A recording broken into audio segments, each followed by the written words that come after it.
एक क्वेश्चन और हमारे पास है, इसको भी देख लेते हैं। ये क्वेश्चन क्या कह रहा है कि the area of a parallelogram 392 centimetre square metre square. ठीक है, क्या कह रहा है, एरिया दिया हुआ है, एरिया है इक्वल टू 392 मीटर स्क्वायर। अब और क्वेश्चन क्या कह रहा है कि इफ यदि इट्स एल्टीट्यूड इज ट्वाइस। क्या कह रहा है, एल्टीट्यूड मीन्स हाइट। ठीक है, एल्टीट्यूड मीन्स हाइट। हाइट जो है क्या कह रहा है, ट्वाइस मीन्स दुगना। द कॉरस्पॉन्डिंग बेस, बेस के कॉरस्पॉन्डिंग क्या है वो, एल्टीट्यूड दुगना है। यानी base equals to x, then altitude equals to 2x। बात समझ आ गई, क्लियर।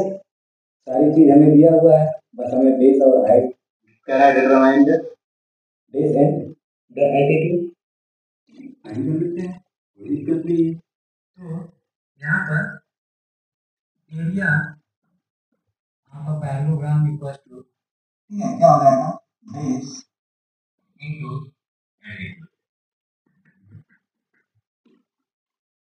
ठीक है, एरिया कितना दिया हुआ है, 392 मीटर स्क्वायर इक्वल्स, ठीक है, बेस कितना है, x मल्टीप्लाई एल्टीट्यूड क्या है, 2x है। ठीक है, क्या हो जाएगा, 392 इक्वल्स टू, ये कितना हो जाएंगे, 2x स्क्वायर हो जाएगा।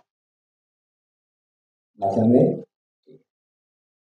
ठीक है, तो ये 2 इधर मल्टीप्लाई इधर आएगा, क्या होगा, डिवाइड होगा। Then x square equals to 392 divide by 2, then x square equals to, इसको 2 से कैंसिल करेंगे, क्या आ जाएगा, 196 196। ठीक है, यानी x स्क्वायर इक्वल टू इतना आ गया, x इक्वल टू क्या आ जाएगा, अंडर रूट 196। 196 को हम क्या लिख सकते हैं, 96 को हम क्या लिख सकते हैं, इसको हम लिख सकते हैं 14 मल्टीप्लाई बाय 14। क्लियर। तो ये हमारा क्या आ जाएगा, x इक्वल टू 14 आ जाएगा, x इक्वल टू कितना आ जाएगा, 14 आ जाएगा। अब x की वैल्यू 14 आ गया, तो बेस हमारा कितना हो गया, 14 हो गया, और एल्टीट्यूड कितना हो गया, 2 into 14 इक्वल्स टू 20।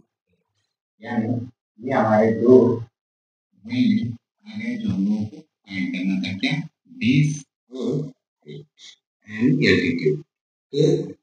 तो यही जीवन, अगर आप लोगों को हमारा क्वेश्चन, हमारा पढ़ाने का तरीका, सारी चीजें अगर समझ में आ रही है, तो आप लोग like, comment, subscribe and share जरूर करें। Thank you.